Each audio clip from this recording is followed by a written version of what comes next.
তার একটা নতুন বংশধর তৈরি করে রেখে যাওয়া, যাতে তার প্রজাতিটা পৃথিবীর বুকে টিকে থাকে, মনুষ্য জাতীয় সেটার ব্যতিক্রম নয়। আমরা মানব জীবনের ধারাবাহিকতা বা কন্টিনিউয়েশন অফ হিউম্যান লাইফ চ্যাপ্টারে দেখব কিভাবে পুরুষ এবং স্ত্রী প্রজনন তন্ত্র অংশগ্রহণ করে নতুন একটি বংশধর তৈরি করে রেখে যায় পৃথিবীর বুকে।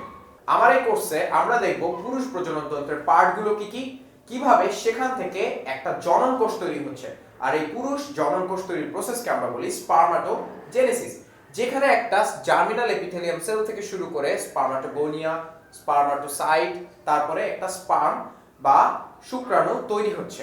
সেটা এই কোর্সে আমি বিস্তারিতভাবে তোমাদের সাথে আলোচনা করব। তারপর আমরা দেখব উওজেনেসিস, অর্থাৎ স্ত্রী প্রজনন কোষ কিভাবে তৈরি হচ্ছে সেইটার প্রসেসকে আমরা বলি উওজেনেসিস।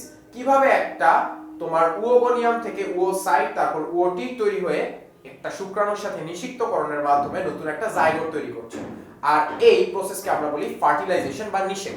এই দেখো একটা নিষেকের ফিগার। একটা ডিম্বাণুকে অনেকগুলো শুক্রাণু পেনিট্রেট করার ট্রাই করে, বাট করতে পারে শুধুমাত্র একটা, আর এটা থেকে তৈরি হয় নতুন একটা জাইগোট। এরপরে এই জাইগোটে ক্রমাগত হয় মাইটোসিস সেল ডিভিশন, যেটাকে আমরা বলি ক্লিভেজ।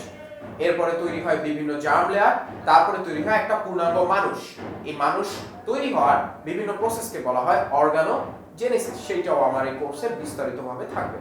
তারপরে আমরা দেখব কিভাবে বিভিন্ন হরমোন এই স্পারমাটোজেনেসিস এবং উওজেনেসিসে হেল্প করে। হরমোনগুলোর নাম একটু চলো দেখে নেই।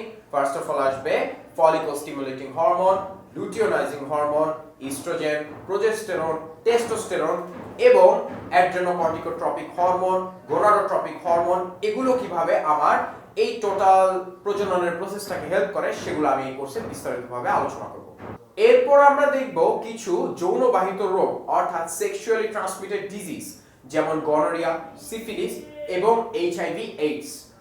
এগুলো নিয়ে আমি এই কোর্সে একটু বিস্তারিত আলোচনা করব, বিকজ এগুলো আমাদের জন্য জানাটা খুবই ইম্পর্টেন্ট। এই কোর্সে তোমাদের একাডেমিক বিভিন্ন টপিকগুলো ক্লিয়ার করার পাশাপাশি আমি তোমাদের এমসিকিউ গুলো সম্পর্কেও ভালোভাবে আইডিয়া দেওয়ার ট্রাই করব।